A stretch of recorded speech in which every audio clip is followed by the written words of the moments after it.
Good morning. How are you feeling today?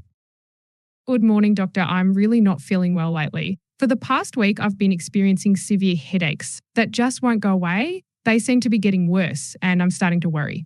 The pain is intense and constant, making it difficult for me to concentrate or go about my daily activities. I've tried over-the-counter pain relievers, but they don't seem to be helping much. I'm hoping you can help me figure out what's going on, and find some relief. I'm sorry to hear that. Can you describe the headaches for me? The headaches are throbbing and typically start in the afternoon. Once they begin, they persist for the rest of the day, lasting until I go to bed at night. The throbbing sensation is quite intense and it makes it hard for me to focus on my work or enjoy any activities in the evening. It's becoming a significant disruption to my routine and affecting my quality of life. Have you noticed any triggers, such as certain foods, stress, or lack of sleep? I think stress might be a significant factor contributing to my headaches. Work has been extremely hectic lately with tight deadlines and a lot of pressure to perform. I'm constantly juggling multiple tasks and it's becoming overwhelming. The stress from work seems to be taking a toll on my health, and I can't help but feel that it's linked to the severity and frequency of my headaches. It's been difficult to find time to relax and unwind, which I believe is exacerbating the situation. I understand. Have you experienced any other symptoms like nausea, vision changes, or dizziness? Yes, sometimes I feel nauseous and a bit dizzy, but no vision changes. Are you currently taking any medications for the headaches or any other condition? I've been taking over-the-counter painkillers, but they don't seem to help much. I'm also on medication for high blood pressure. All right, how long have you been on the blood pressure medication? For about 2 years now. Have there been any recent changes to your dosage or any other new medications? No changes recently. Okay, let's check your blood pressure and do a quick examination. Your blood pressure is slightly elevated. Given your symptoms and history, I recommend we do some blood tests and perhaps a CT scan to rule out any serious issues. That sounds like a good plan. What can I do in the meantime to alleviate the headaches? Try to manage your stress levels. Regular exercise, staying hydrated, and ensuring you get enough sleep can help. Also, avoid excessive caffeine and maintain a balanced diet. Thank you. I'll try to follow those suggestions. You're welcome. We'll schedule the tests and follow up once we have the results.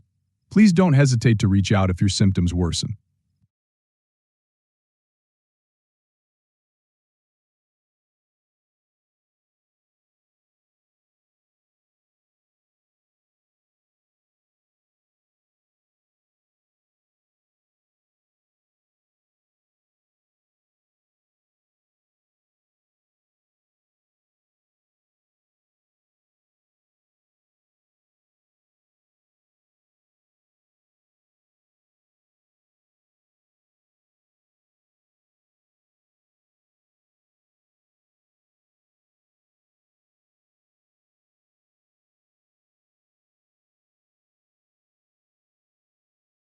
Good afternoon, Mr. Smith. How are you feeling today? Good afternoon. I'm doing okay, but I'm still feeling some pain at the surgery site. That's understandable. On a scale from 1 to 10, how would you rate your pain? I'd say it's about a 6. Are you taking the prescribed pain medication? Yes, I'm taking it as directed, but it doesn't seem to last long enough. I see. Have you noticed any side effects from the medication? Just some mild nausea. How is your incision site healing? Have you had any issues with it? It looks fine to me. No redness or swelling, but it's still quite sore. That's good to hear. Are you able to move around and perform daily activities? I can move around a bit, but I get tired quickly. Make sure you rest and avoid strenuous activities. I'll speak with the doctor about adjusting your pain management plan. We want you to be comfortable while you heal. Thank you.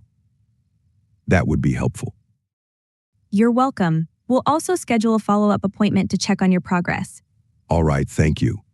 Take care, Mr. Smith. We'll see you soon.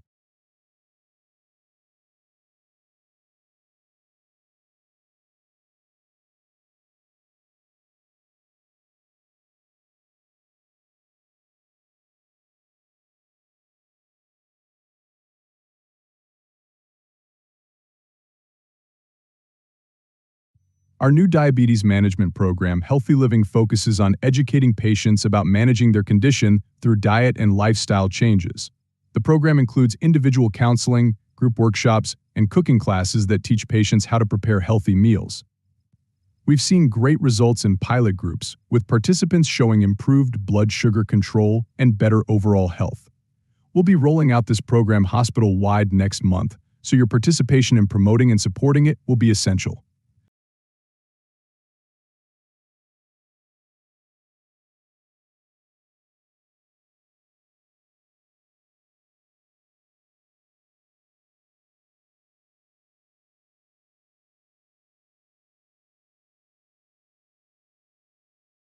To enhance our team's flexibility and skill set, we are introducing a new staff rotation policy. This policy will require staff members to work in different departments on a rotational basis every 6 months. The goal is to provide you with a broader range of experiences and improve our overall service delivery. We understand this might be an adjustment, so we're offering support and training to help you transition smoothly. Your cooperation and feedback will be crucial to the success of this initiative.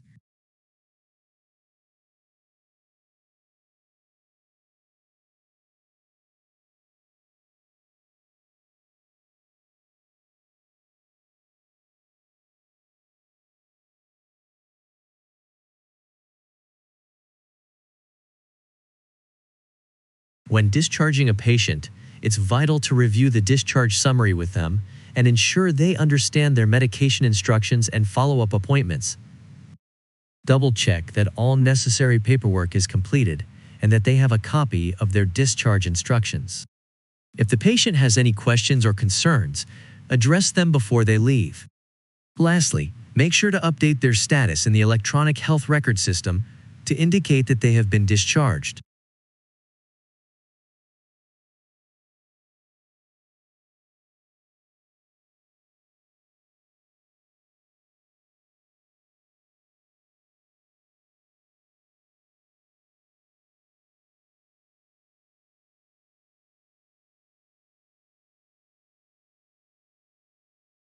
This is the new 3D imaging system we've just started using for breast cancer screenings.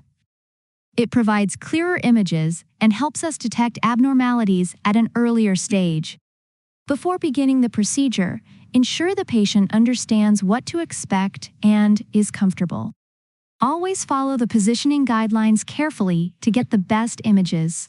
After the scan, review the images for any immediate concerns before sending them to the radiologist for a detailed report.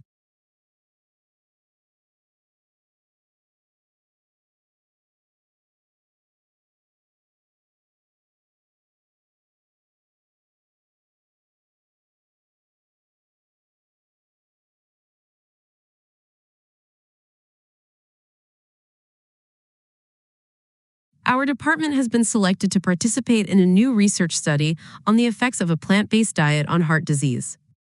We will be recruiting patients who meet the study criteria and monitoring their progress over 6 months. Each patient will receive dietary guidance and regular checkups. The goal is to gather data on how a plant-based diet can impact cardiovascular health. Your cooperation in identifying eligible patients and assisting with data collection will be essential for the success of this study.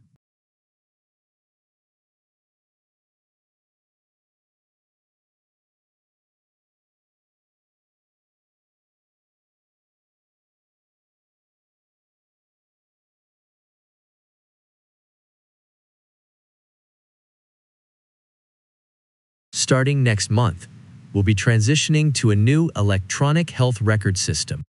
This system is designed to streamline documentation and improve the accuracy of patient records. All staff members are required to complete the mandatory training sessions scheduled over the next 2 weeks. The training will cover how to enter patient data, access records, and utilize the new features.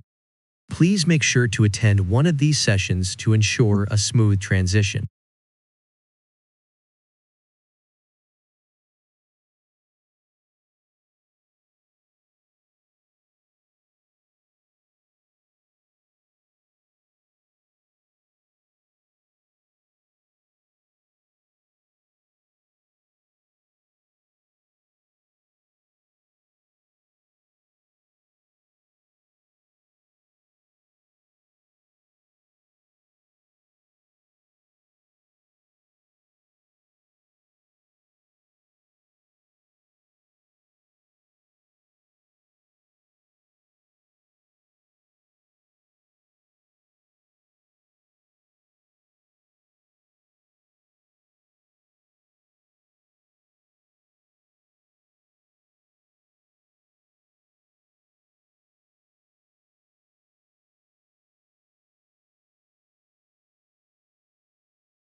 Hello, I'm Dr. Emma Clark, a clinical psychologist specializing in stroke rehabilitation. Today, I want to share some insights into my role and discuss the case of one of my patients, whom I'll call John, to illustrate the kind of work I do. Firstly, let me provide some context. Stroke is a leading cause of long-term disability, and it can have a profound impact on both the patient and their family. My role involves supporting patients through the emotional and psychological challenges they face after a stroke. This support is crucial because, alongside physical recovery, managing the psychological effects is vital for overall rehabilitation. Now, let me tell you about John. John suffered a stroke about 6 months ago. Initially, his physical recovery was slow, but he made progress with the help of physiotherapy. However, it became clear that he was struggling with significant anxiety and depression, which are common among stroke survivors. John often felt overwhelmed by the changes in his life and the uncertainty about his future. During our sessions, we focused on helping John manage his anxiety and improve his coping strategies. We used cognitive behavioral therapy techniques to address his negative thought patterns and help him set realistic goals for his recovery. John also expressed frustration with his new limitations and difficulty adjusting to his changed role in his family, which led to additional sessions focused on family dynamics and support. It's important to note that stroke recovery is a multifaceted process. For some patients, the emotional impact of their condition can be as challenging as the physical symptoms. Many patients experience feelings of grief and loss, and they might also struggle with changes in self-esteem and identity. These emotional responses can significantly affect their overall recovery, which is why addressing them is a key part of rehabilitation. Our clinic provides a range of psychological support services, including individual therapy, group therapy, and family counseling. We find that having a comprehensive support system helps patients like John navigate their recovery more effectively.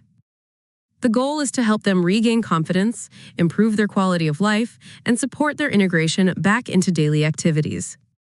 In summary, the work of a clinical psychologist in stroke rehabilitation involves not only supporting patients through their emotional struggles, but also working with their families to provide a holistic approach to recovery. The aim is to foster resilience and adaptability, enabling patients to lead fulfilling lives despite the challenges posed by their condition.